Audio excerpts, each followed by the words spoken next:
دوستانو په خپرونه کې به موږ سره نن میلمه وي او د هغې سره به په د مړي په حقونو باندې بحث کوو چې مړی یا مایعات کوم حقونه لري. په خپرونه کې را سره میلمه ښاغلی مولوي صاحب سید عالم سعید صاحب دی چې دلته ښه راغلاست او ستړي مه شوئ. مولوي صاحب سړی مه شي په خیر. الله مو خوشحاله کړه. لومړیو کې د ملي تلویزیون ټولو کارکوونکو لیدونکو ته سلامونه او احترامات وړاندې کوم. بعد له سلامه نحمده ونصلي علی رسوله الکریم. اما بعد دا چې اسلام ډېر زه به راشم پوښتنې ته قدرمن مولوي صاحب پوښتنه وکړم. تاسو ښه راغلاست وایم، ستړي مه شئ، درته وایم ډېره مننه چې زموږ سره خپرونه کې. لومړی به پوښتنه دغسې وکړو چې د اسلام مبارک دین کې مړی د مړي هغه په اصطلاح حقونه چې دي او اسلام مبارک دین مړي ته کوم حقونه ورکړي. موږ په نړۍ کې د اسلام نه پرته نور ادیان هم لرو، په هغې کې هم مړي کېږي او دوی ځینو ته اور اچوي، ځینو په خاورو ته سپاري. اسلام مبارک دین برتري یا بهتري د مړو د حقو په حق کې څومره تر نورو ډېره ده؟ دا خو چې د اسلام هغه دین دی چې موږ تاسو ته د هر څه د انسان ټول حقوق راښودلي دي. حتی تر دې چې کله یو انسان وفات شي، مسلمان وفات شي، د هغې نه وروسته موږ ته ډېر حقونه راښودلي دي. کله چې یو انسان له دنیا نه لاړ، ټول انسانان مري. ځکه قرآن کریم کې الله رب العالمین فرمایي کل نفس ذائقة الموت، هر ساه لرونکی زیروغ اشیا چې دي هغه د دنیا نه ځي. بیا چې کله دا انسان مسلمان وفات شي، بیا په دې ژوندو باندې ډېر حقونه لري چې دا ژوندي مسلمانان چې دی دا د دې مړي حقونه فضی کړي او برابري کړي. لومړی حق خو دا دی چې د مړي ته غسل ورکړلی شي. کله چې مړی وفات شولو، انسان وفات شو، هغه ته غسل ورکړلی شي. یعنی مطلب دا دی مولوي صاحب دلته به شرایط وي، یعنی هر مړي ته غسل ورکول کېږي؟ هر مړي ته به غسل ورکول کېږي. آیا شهید ته غسل ورکول کېدی شي؟ شهید بیا په څو قسمه دی. یو حکمي دی. یو شهید هغه دی چې په میدان د قتال په جنګ کې شهید کړلی شي، نو هغه بغیر که د غسل دفن کړلی شي، خو هغه ته بیا څه دغه نشته د ممانعت، هغه دفن کولی شي. یو هغه شهید دی چې حکمي شهید دی، لکه یو سړی باندې دیوال را وغورځېده یا زنانه د ماشوم په تکلیف باندې مړه شوله. خو د ما همدا پوښتنه وه، مثال چې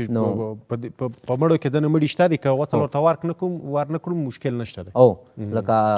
هغه ماشوم چې پیدا شوی وي، ژوندی نه وي، هغې ته که غسل ورنه کړلی شي مشکل نشته دی. نو همدارنګې چې دی غسل به ورته ورکولی کېږي. مړي ته به غسل چې دی دا ورکولی کېږي. دوهم چې دی بیا کفن مړي ته د غسل نه بعد چې دی، لومړی دا چې غسل کله مړي ته ورکولی شي، د سړي سره څه رازونه بیا امانت وي. دا څوک چې غسل ورکوي باید د مړي راز ونه وایي. انسان چې دی کله روح ته لاړ شي نو دا د خپل دغه نه وځي، کنټرول نه وځي. نو بیا چې دی دلته کله غسل ورته ورکولی شي، نو هغه غسل به صحیح په مسنونه طریقه باندې چې څنګه نبي علیه الصلاة والسلام او شریعت موږ ته ښودلې ده، په هغې طریقه باندې به غسل ورته ورکړلی شي او د مړي رازونه به بیرون خلکو ته بیانوي. دا به یو غټ امانت وي د سره. دویمه دا ده کفن ورته ورکول. مړي ته کفن چې دی دا هم په مسلمان باندې ژوندي خلکو باندې حق دی چې مړي ته کفن ورکړي. بیا د کفن نه وروسته چې دی په دې مړي باندې به جنازه وشي. جنازه چې دی په عامو مسلمانانو باندې د مړي حق دی او دا فرض کفایي ده. که چېرته یو کلي نه یو علاقې نه یو کس د کور نه د جنازه کې شرکت وکړه، بیا دغه فرض کفایي چې دی دا په دې نورو باندې نه ده، خو حق یې دی، فرضیت یې ساقطېږي چې د کور نه یو کس لاړه. خو عموما کې چې دی فرض کفایي ده، دا په یو مسلمان باندې حق دی. او جنازه چې دی دا ډېر اجر لري، ډېر ثواب لري. په یو حدیث کې راځي رسول الله صلی الله علیه وسلم فرمایي چې کله یو مسلمان د مسلمان مړ ورور په جنازه کې تر اخره پاتې شي، یو چې دی دغه چې دی جنازه وشوله، د جنازې نه وروسته چې دی بیا پاتې شي تر دفن پورې، تر څو چې خاورو ته وسپارلی شي، تر اخره پورې پاتې شي، نو الله رب العالمین به دله 2 قیراته اجر ورکړي. صحابه کرامو تپوس وکړو چې یا رسول الله دا قیرات چې دی دا څه ته ویلی شي؟ نو نبی علیه الصلاة والسلام ورته وفرمیله چې دا یو 2 غټ غرونو په اندازه باندې دی دا قیراتین، 2 قیراته. یعنی دومره اجرونه به الله رب العالمین د انسان ته مسلمان ته ورکړي لکه یو 2 غټ غرونه چې په یو مسلمان رور باندې جنازه وکړله. بله دا ده چې دا جنازه دا په مسلمان باندې، ژوندي مسلمان باندې دا حق دی، په دا د مړي دپاره یو سفارش دی چې الله رب العالمین ته دا خلک کوي، ژوندي خلک راشي دلته یو سفارش کړي. نو دې وجې نه جنازه چې دی ډېر فضیلت راغلی دی و اتباع الجنایز حدیث کې راځي رسول الله علیه الصلاة والسلام فرمایي چې حق المسلم علی المسلم 5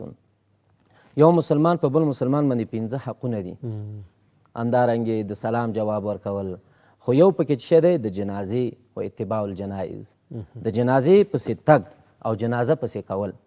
او دا جنازه چې دی بیا په یو ښه طریقه باندې وشي په دې مړي باندې ده کې دعا ده د مړي دپاره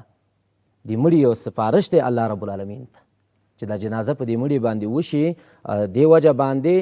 دا خلک چې دی په دنیا کې دا د الله رب العالمین د طرف نه ګواهان دي چې دوی د دې مړي صفت وکړي دې مړي ته دعا وغواړي حدیث کې راځي رسول الله علیه الصلاة والسلام باندې یو 2 جنازې تېرې شولې لومړی چې دی صحابه کرامو وویله چې دا ډېر نیک انسان و ډېر ښه سړی و نبی علیه الصلاة والسلام ورته وفرمیل چې وجبت دویم چې دی جنازه تېره شوله صحابه کرامو وویله چې دا ډېر بد سړی و نبی علیه الصلاة والسلام وفرمیل چې وجبت صحابو تپوس وکړه یا رسول الله څه واجب شولو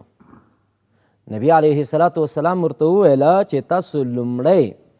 چې کله دا جنازه تېره شوله تاسو وویله چې دا ډېر نیک انسان و ډېر ښه سړی و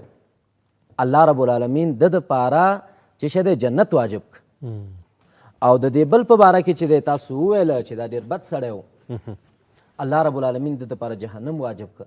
او انتم شهداء الله فی الارض تاسو د الله ګواهان یې په دې ځمکه باندې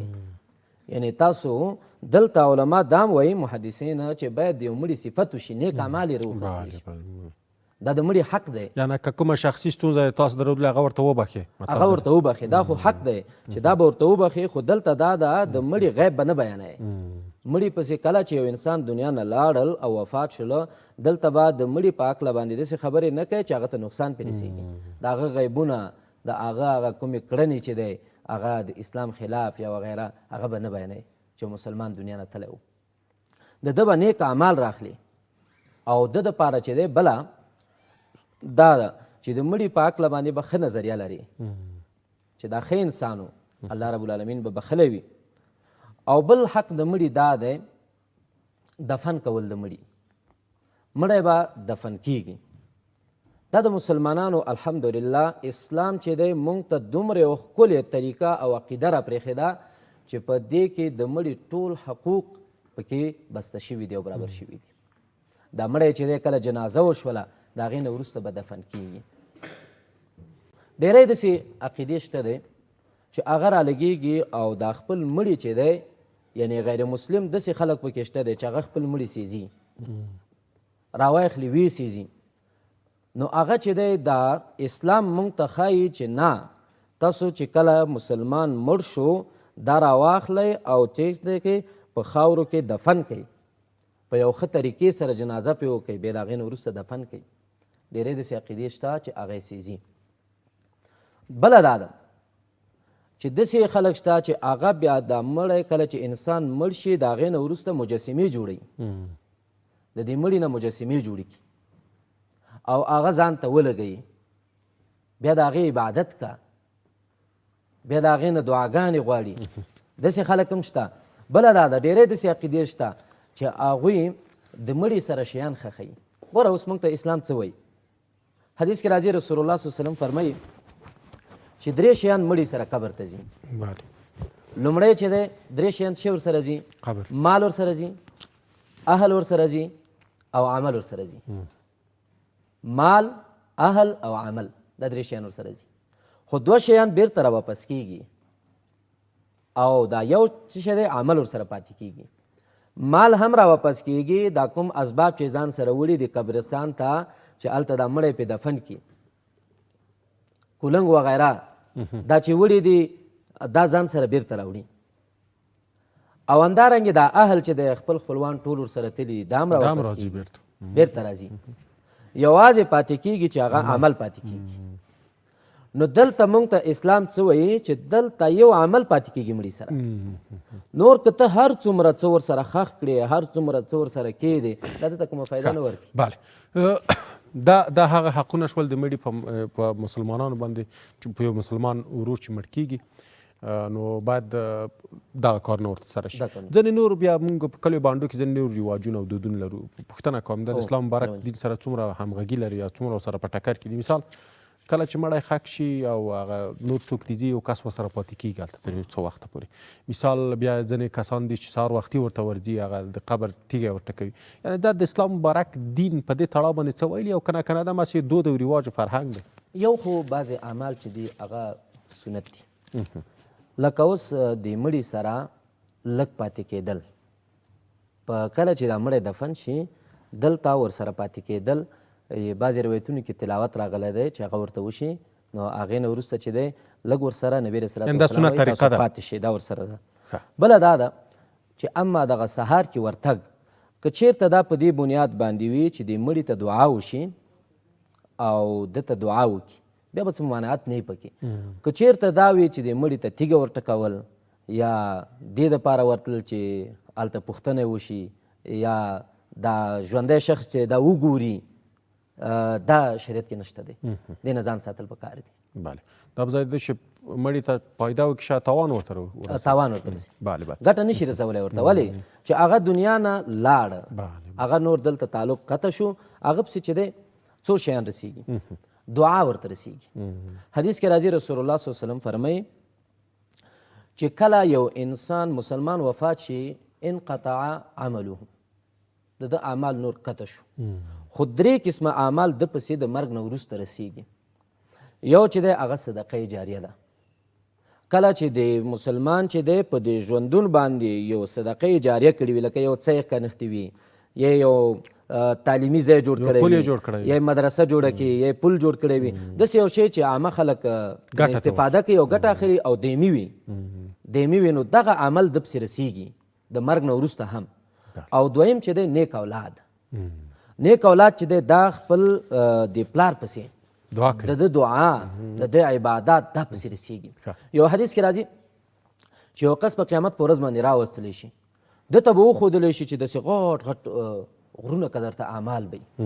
دا به ووایي چې رب العالمین ما خو دومره اعمال نه دي کړي په دنیا کې. ورته وبه ویلی شي چې تا نه وروسته په دنیا کې یو زوی پاتې و، یو نیک عمله اولاد پاتې و، هغه د عبادات کړي دا تا پسې رارسېدلي دي. دغه درې اعمال چې دی او دعا، مړي پسې د مرګ نه وروسته دعا رسیږي. یعنې دعا د یو مسلمان دعا د بل مسلمان په حق کې قبلېدونکې، د بل مسلمان په حق کې قبلېږي. او بیا خاص کر د مړي ته دعا، او بیا دې کې چې دی ډېری چې دی خپل اولاد ورته دعا وکړي، دا پسې ډېره رسیږي، خپل وارثین ورته دعا وکړي. نو دا باید خامخا ورته دعا وشي، تلاوت یې وشي، همدارنګې چې دی نفلي عمره یا حج تر وشي که وصیت یې کړی وي، نو دا عبادت په مرګ نه وروسته رسیږي. یو څه چې ډېر مهم دي تاسو هم یادونه وکړه، وصیت او خیرات کول، دا د مړي حق شته په نورو باندې؟ او په وارثینو باندې یو خو دا دی که چېرته د مړي پسې قرض پاتې وي، لومړی دا دی چې د دې نه کوم میراث پاتې وي اول به قرض د هغې نه ادا شي. د باندې کوم قرض وي یا امانت ورسره پاتې وي، د امانتونه به خلکو ته وسپارلی شي. بله دا ده د هغې نه وروسته چې د پسې خیرات صدقات دا پسې رسیږي، وارثین به پسې کوي، او دعاګانې او تلاوت دا پسې رسیږي، باید خامخا پسې وشي. بله، یو څه چې په دې وروستیو کې د افغانستان د اسلامي امارت مشر زعیم امیر المؤمنین حفظه الله په یو فرمان کې صادر کړي و، په ډېر واضح توګه په ډېر صراحت سره یې دا ویلي و چې مثال کوم دودونه کوم رواجونه چې موږ تاسو په کلیو بانډو کې لرو، په ټول افغانستان کې لرو، په ښار کې هم لرو، په هر ځای کې لرو، دا زیاتره دغه رواجونه ښه رواجونه دي او زیاتره بیخي د اسلام سره په ټکر کې دي. مثال درته وایم، مړی کېږي موږ او تاسو په سیمو کې، او داسې څوک وفات کېږي چې هغه د کورنۍ سرپرست وي،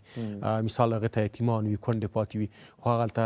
دغه ښخ شوی لا نه وي، هلته ور دیګونه بار وي، غوښې وریجې وي، میلې جوړې وي، او دغه یتیمانو اوښکې وچې نه وي. دا دومره په قرضونو کې ډوبېږي، دومره په ستونزو کې مشکلاتو کې کېږي چې دغه کس بیا تر ډېره وخته پورې یا دغه کونډه یا دغه یتیمان هغه قرضونه نشي خلاصولی. پوښتنه هم دغه کوم چې د مړیو په ښخولو کې یا د مړي په دفن کولو کې هغه اسلامي رواجونه څومره مهم دي چې موږ تاسو یې عملي کوو، او هغه رواجونه چې اسلام مبارک دین موږ ته هېڅ نه دي ویلي او هېڅ په کې اشاره نه ده شوې، موږ ولې د دود او کلتور او د رواج ځان قرباني کړو؟ اول خو به دا درته ووایم چې د امیر المؤمنین حفظه الله تعالی ورعاه د ده دا یو شفقت دی په خپل ماتحت باندې چې دلته ډېری داسې خلک شته زموږ په دې ملک کې چې هغه ډېر غریب وس نه لري هغوی باندې بعضې خلکو دا رواجونه دومره راټینګ کړي دي ستا خبره چې بیا وروسته په قرضونو او په دې کې ډوب وي دلته خبره دا ده هغه رواجونه چې هغه د اسلام خلاف دي لکه اوس ګوره یو کس ته چې دی هغه ته مړی پروت وي او دوی رالګېږي او په همدې کور کې چې دی دوی ته وایي شابه همدا نن ورځ خیرات وکړه یا دا وکړه هغه وکړه که چېرته د 3 ورځو پورې حدیث کې راځي رسول الله علیه الصلاة والسلام فرمایي د مړي په کور کې به اور نه بلیږي تر 3 ورځو تر 3 ورځو پورې به د مړي په کور کې اور نه بلیږي باید شاوخوا ګاونډیان نور خلک دوی ته طعام برابر کړي په ځای د دې چې هغوی ورته برابر کړي نو دا خلک راشي په دوی باندې واړوي ورته پراته وي نو دغه بعضې رواجونه چې دي هغه شریعت سره ټکر لري او په شریعت کې ممانعت دی ځکه چې دی امیرالمؤمنین حفظه الله تعالی په دې باره کې ممانعت هم کړی دی چې دغه رواجونه ولې چې د دې یتیمانو د دې کونډې ډېری داسې خلک شته زنانه شته چې هغې بچي بیا نه وي پاتې یوازې کونډه پاتې وي یا ورته واړه واړه ماشومان پاتې وي خو هغوی که بیا دغه رواجونو نه دې نه وساتلی شي دا ښه خبره ده او بل دا رواجونه په اسلام کې چې نه وي ګوره دین اسلام چې دی موږ ته هر څه ښودلي دي تا مخکې یادونه وکړه خیر و خیرات باید په کومه طریقه په مړي پسې وشي خیر و خیرات دا دی لومړی خو دا ده چې اول صدقه داسې صدقه پسې وشي چې هغه جاري وي د مړي پسې یو کوهي ویستلی شي یا یو مثال چې ته غواړې چې پسې خیرات وکړې کوای شي چې پول یا یو کوهي جوړ کړې او دا هم کولی شي دا هم کولی شي داسې خیرات هم کولی شي چې یو څه خلک راجمع کړي همداسې یو خوراک برابر کړي خو د 3 ورځو نه وروسته دا نه د 3 ورځو داخل کې په د مړي کور کې خوراک چې دی دا ناروا دی دې نه ځان ساتل پکار دي په دې تړاو څومره مهمه ده چې دغه بد رواجونه یا د بد دودونه دوی ته مثال تبلیغ وشي عامه پوهاوی خلکو ته ور وشي ته باور وکړه تاسو ګوره به لیدلي وي په کلیو بانډو کې موږ ځکه کلي بانډو یادم چې موږ په هماغه کلي کې اوسېدلي یو همالته هم ډېر ژوند کړی دی دغسې هلته دود داسې دی مثال یو مړی چې کېږي هغه بدرقه موږ ورته وایي تر څو دی قبرستان یا هغه هدیرې ته وړي مړی هغې ته خپله د مړي کورنۍ ډوډۍ پخوي هماغه ورکوي او دلته ګوره 3 ورځې بیخي مطلق ناروا دي یو شي کې نو ولې دا زموږ خلک دغسې کار کوي ولې عامه پوهاوی دوی ترلاسه ولې د اسلام مبارک دین نه ځان نه پوه کوي دا خو په ټولنه کې د پوهه خلکو مسؤلیت دی چې باید د پوهه خلک د عامو خلکو ته علما همدارنګې مساجدو نه دوی ته پوهه ورکړلی شي چې کله په یو کورنۍ کې مړی وشولو د 3 ورځو پورې دوی باندې هغه مسؤلیت ور وانه چولی شي دوی نه واخیستلی شي ډېری کورونو کې علاقو کې دا رواجونه دي چې هغه دا کلي خلک راجمع شي او هغوی څه شی دی تر 3 ورځو پورې مسؤلیت دوی اخلي د مړي نو بیا دغه ښه طریقه ده تر 3 ورځو پورې دا ګاونډیان چې دی دا مسؤلیت واخلي 3 ورځو پورې دوی هر څه برابري خو که چېرته دا وي چې دا مړي وارثین چې د خپل مړي ته نه وي وزګاره هغوی چې دی هر شي پسې منډه وهي میلمنو ته ولاړ وي نه داسې نه ده پکار باید دا ګاونډیان شاوخوا خلک چې دی دې مسؤلیت واخلي چې په دې کورنۍ کې مړی شوی دی هغوی چې د خپل غم درد ته پرېږدي او په ځای د دې چې دوی باندې یو دا غم دی چې په دې کور کې مړی شوی دی بل دا مشکل وي په چې هله میلمانه خفه نه شي میلمنو ته دغه تیار شي ډوډۍ طعام ورته برابر شي نو دا شریعت ډېره مننه د مړي وصیت څنګه دی په وارثینو یا وصیت یې ترسره کیدونکی دی وړي وصیت مړی چې کله وصیت وکړي دا به وارثین ادا کوي او خامخا به ادا کوي مثال د وصیت کې داسې وي چې د خلکو د وارثینو ته هغه عهدې لوړ وي یا د هغو د وس خبره نه وي بیا به څنګه کوي نو لومړی خو دا ده که چېرته دا مړي وصیت وکړ فکر دی د ده دا وصیت چې دی کوم داسې په اړه باندې و چې هغه د میراث یا دغه نه تقسیمیږي بیا به یې ادا کړي اول میراث نه اول چې د وصیت دغه شي نو بیا چې دوی دغه نه اوچت وي اول به کوشش دا کوي چې پوره کړي ډېر کوشش به دا کوي چې پوره کړي بیا پوره نه شو نو بیا دوی په دغه نه دي دې باندې مسؤل نه دي مثال ځینې کسان دي موږ تاسو اصلا یو څوک چې مړ شو نو تللی دی نړۍ نه که میراث ته پاتې وي هر څه ته پاتې هغه که زوی ته پاتې وي که بل چا پاتې وي خدای دی خو خپله تللی دی د دې نړۍ خو ځینې کسان بیا دي چې هغه خپله میراث یې زوی ته نه پاتې کېږي مثال ورېرونو ته یې پاتې کېږي بلکې دی خپل هغه اولاد نه لري که نه مثال هغه بیا یو وصیت وکړي او هغه وصیت دوی مثال وي ما د میراث نه یو کور لري ښه کور لري ښې پیسې کېږي چې ما د میراث نه دغه زه وصیت لرم دغه کار باید دغه وصیت مثال چیرې تر سره نه کړي دلته وارثین ګناهګارېږي د الله په نس که نه که چېرته دا وصیت د شریعت خلاف نه وي بله مثال هغه یو مدرسه جوړه کوي یو مکتب جوړ کوي دا به بیا ادا کوي که چېرته ادا نه کړي دا د هغه حق دی دا د هغه خپل مال دی وصیت یې ورته کړی دی چې دا ما پسې دا مدرسه جوړه کوي دا به جوړ کړي دا به ورپسې کوي خو اول دا پکار ده چې یو سړی ژوندی وي باید په خپل ژوند باندې دا مال مصرف کړي او د الله په دین باندې مصرف کړي د خلکو په خدمت کې وکارولی شي دا د ده دا مال. خو که چېرته بیا وفات ټیم کې ویله نو بیا به دا پسې رسېږي. مثال مړی قرضداره وي بیا کولی شي چې مثال وارثین یې هغه قرض ادا کړي قرض به او د ده دا مال هم نه لري کوم هغه هم نه لري دلته مثال د ده نه چې یو څه پاتې میراث هم نه لري. نه وارثین به د قرض ادا کوي ځکه حدیث شریف کې راځي رسول الله صلی الله علیه وسلم فرمایي چې کله یو انسان مړ شي او په ده باندې قرض پاتې شي حتی تر دې چې بعضې روایتونو کې دام راغلي دي چې د شهید کله چې دا لومړی څاڅکې وینې ځمکې ته رسېږي نو د ټول ګناهونه معاف کېږي خو پردی حق او قرض نه معاف کېږي. نو دې وجې نه حدیث کې راځي چې د ده دا روح تړلی شوی وي دا نه ځي تر څو پورې چې وارثینو د ده قرض نه ادا کړي او یا د کس ورته معاف کړی نه وي. ډېره مننه کوم بحث راټولوو په وروستیو کې ستاسو د یو دیني عالم او یو د افغان په صفت هیوادوال ته څه پیغام لرئ څه چې دوی اقلا ما مخکې ما ورته په بحث وکړ دغه بد رواجونه هغه رواجونه چې موږ او تاسو په ټولنه کې متاسفانه له ستونزو مشکلاتو سره مخ دي ځکه امیر المؤمنین حفظه الله دغه فرمان هم صادر کړ مثال د حج ته تګ دی ته باور وکړئ دوست کیسه کولی زه حج وس لرم چې لاړ شم سعودي ته مګر هم بېرته راتګ وس یې نه لرم چې دلته هغه نورې کیسې زښته ډېرې دي خیراتونه به کوې تحفې به وي ډالۍ به وي په ټوله کې مهم مسله ده څومره چې مهمه ده چې موږ او تاسو هغه کار وکړو چې هغه موږ ته اسلام مبارک دین ویلی هغه کار وکړو چې هغه حضرت مسلم خپله کړی او د ده ملګرو کړی څومره مهمه ده چې د بدو رواجونو یا د بدو دودونو څخه ځان وساتو. دا به درته ووایم ډېری زموږ هیوادوال د رواجونو او د رسمونو وجې نه فرضیت تر پاتې دی فرض عبادات تر پاتې دي. اوس په زه تا ته لنډ مثال درکړم اوس دا حج ته چې تاسو یادونه وکړه حج ته یو کس ځي خو هغه چې دی حج باندې دومره مصارف نه راځي لکه د دلته په رواجونو باندې چې راځي دا به تسبیح راوړي دا به جانمازونه راوړي دا به خیراتونه کوي دا به کوي. اوس حج هم یو فرض عبادت دی او دا مونځ هم یو فرض عبادت دی صحیح ده خو مونځ په هر مسلمان باندې فرض دی او حج چې دی بیا ځان ته شرایط لري خو که چېرته دا حج په فرض شو نو ولې موږ او تاسو مانځه ته ځو نو مانځه نه پس راځو بیا به خلکو ته صدقې ورکوو یا روژه نیسو روژې نه وروسته به خلکو او دا به کوو نه دلته چې دی هیوادوالو ته زموږ دا توصیه ده دا مو ورته وړاندیز دی چې دغه رواجونو نه موږ ځان وساتو. ډېری فرض عبادت په موږ باندې پاتې دي. ګوره موږ په خیرات باندې چې حج نه راوګرځو الله نه رانیسي صحیح ده راغللی یو صدقه وکړه په دې خلکو باندې خو دا نه چې ته په میاشتو باندې دلته ناست ورته خپل کاروبار دې ورته بند کړی تجارت دې بند کړی خلک راځي او مبارکیانې وي او دغه رواجونه باید ځان وساتو. همدارنګې چې دی دا مړی د دې نه وروسته بعضې داسې رواجونه شته دی کال وروسته را روانې وي چیل ورته وایي ځینې کسان چې دا 40 ورځې چې پوره شي بیا به خیرات پسې کوي جمعګي به پسې کوي ډېرې کیسې وي. صحیح ده صدقه پسې کوه ورځ به ورته تعینوه چې په دې ورځ به یې خامخا پسې کوي صدقه کوه مړي پسې دا ښه ده ثواب لري هغه پسې رسېږي خو دا نه چې ته به ده پسې ورځې د ورته تعین کړي چې په دې ورځ به خامخا ده پسې خیرات کوم 40 به پسې کوم بیا چې قبر جوړي هغې کې پسې بیل خیرات کوي بیا پسې بیل کوي نه دغه رواجونه نه که موږ او تاسو ځان وساتو همدارنګې چې دی صدقه مړي پسې ښه خبره ده او بله دا ده چې هیوادوالو ته موږ دا خبره کوو دغه ډېر رواجونه چې دی دې په وجه باندې موږ نه ډېر عبادتونه پاتې شوي دي ولې چې اوس حج فرض دی خو دومره وسه څوک نه لري چې هغه اغېزې نه راشي او بیا دلته چې دی دا یو کال پورې ناست دي میاشت پورې ناست او دا خلکو ته اوبه ورکوي او همدارنګې چې دی تسبیح ورکوي او جانمازونه ورکوي او بیا دې پسې همداسې خیراتونه کوي سید نبي علیه الصلاة والسلام به سفر ته لاړ چې را به یو صدقه به یې کوله نو داسې یو معمولي صدقه وکړه پروا نه کوي. بله بله ډېره مننه. یوه وروستۍ پوښتنه کوم چې دا یو دوست هم کړې وه